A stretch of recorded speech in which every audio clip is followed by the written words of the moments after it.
I know that feeling all too well.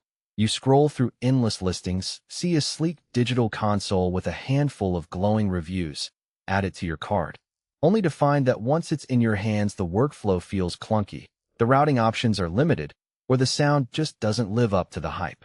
That disappointment is what makes me pause before I hit buy now, especially when a piece of gear promises to be a studio-tostage workhorse.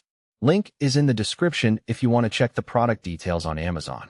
In this video, I'm breaking down the Behringer 32AB box, the X32 producer version, so you can decide whether it's the missing link in your setup or another costly experiment. First off, let's talk about the kind of environment this console is built for.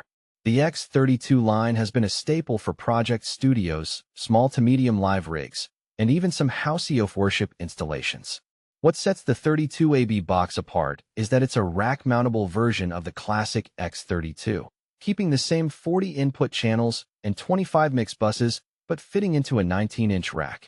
That alone changes the installation dynamic. You can slot it into an existing rack with your interface, power supplies, and outboard gear, keeping the footprint tight. If you've ever tried to squeeze a full-size console onto a cramped stage, you know how valuable that space saving can be.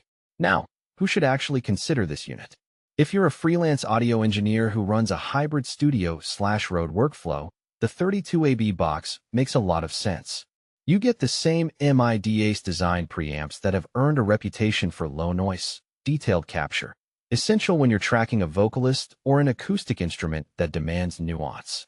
The console also doubles as a 32-in/32-out USB 2.0 audio interface, which means you can run a full multi-track session straight into your DAW without needing a separate interface box.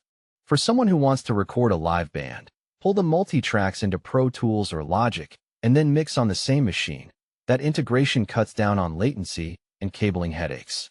On the flip side, if you're a small hobbyist who only records a couple of microphones at a time, or a gig-only engineer who never needs a built-in DAW controller, you might be paying for capabilities you'll never touch. The 16 programmable preamps are fantastic, but you'll rarely engage all of them unless you're handling a full drum kit, a brass section, or a multi-mic vocal setup. In those cases, a simpler 12-channel mixer or a dedicated audio interface could be more cost-effective. Let's get into the day-to-day usability. One of the first things you notice when you power the 32AB box up is the motorized 100mm faders. They're smooth, they remember their positions, and they can be recalled instantly via snapshots. In a live setting, that means you can switch from a soundcheck preset to a performance mix with a single button press, and the faders will glide to the new levels without you having to move them manually. In my own experience running a small club, that feature saved us from a few near disasters when a sudden song change required a completely different monitor mix. The fader automation also works nicely when you're recording. You can write automation in the console and have it translate directly into your DAW session, preserving the exact moves you made during a live take. The routing flexibility is where the 32AB box shows both its strengths and its hidden trade-offs. With 8 XLR outputs, 6 additional line I/O, a headphone jack, and a talkback mic, you have plenty of ways to send signals to stage monitors, outboard compressors, and headphone mixes. However, because the unit is rack mount, you lose the tactile access to those outputs that a traditional desk provides. You'll end up reaching for patch cables and possibly a small patch bay to keep things tidy.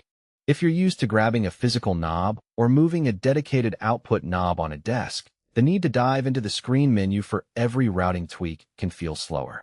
Another practical point is the USB 2.0 audio interface. The specs promise 32-in/32-out at 24-bit/48 kHz, which is plenty for most project studios. In real-world testing, I was able to stream a 32-track live recording into a laptop without any dropouts, even when the DAW was also handling plugins. The catch is that USB 2.0 caps the sample rate at 48 kHz, so if you need 96 kHz or higher for high-resolution work, you'll have to look elsewhere or add an external interface. That's a subtle limitation that only becomes apparent when you're already deep into a high-end production pipeline. Let's talk about the learning curve. The X32 family runs on a touchscreen interface that mimics a traditional console layout. For someone who's already familiar with the X32 desktop version, The transition is almost seamless. But if you're new to digital mixers, the menu hierarchy can feel overwhelming at first. The good news is that Behringer provides a fairly comprehensive manual and a ton of tutorial videos online. I spent a couple of evenings watching,